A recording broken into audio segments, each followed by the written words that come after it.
যত রাগ অভিযোগ কেবল আমার জন্য। এসব যেন কেবল আমারই প্রাপ্য।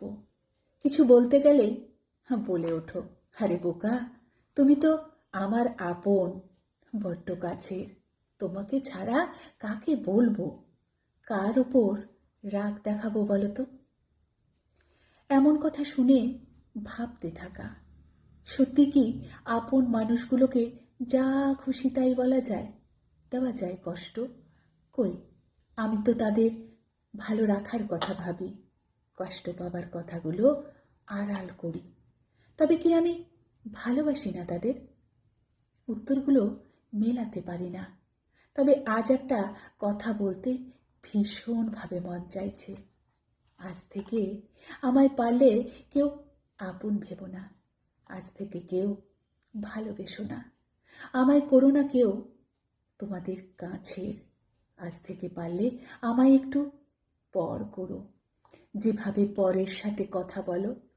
তুমি যেমন বলো তাদের সাথে তো অভিনয় করি, আজ থেকে না হয় একটু পরের মতন ভালোবাসার অভিনয়টাই করো। একবার অনুভব করতে চাই পর হওয়ার মাঝে কি আছে, সেখানেও কি আছে কষ্ট? যদি তাই থাকে তবে আমিও পর হয়েই থাকব। এই আপন হয়েও তো কষ্টই দিচ্ছ। এবার না হয় তোমার মুখের নকল হাসির মাঝে নিজেকে খুঁজব। ভালোবেসেও তো আঘাতই করছো।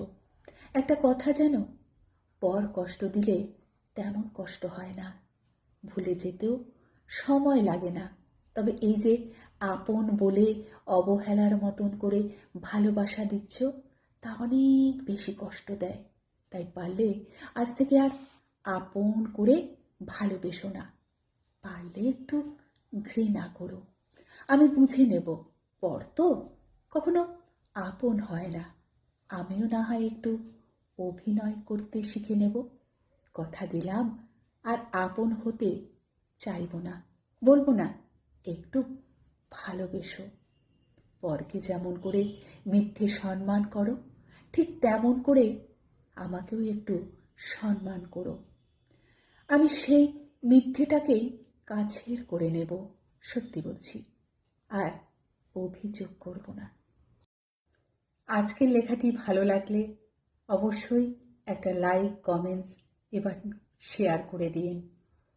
আর যে সকল ভাই বোন বন্ধুরা এখনও আমার প্রোফাইলের সঙ্গে যুক্ত নেই, প্লিজ একটু ফলো করে আমার পাশে থাকবেন। আমার এরকম নিত্য নতুন লেখা পেতে হলে আমার পেজটাকে ফলো করে রাখবেন।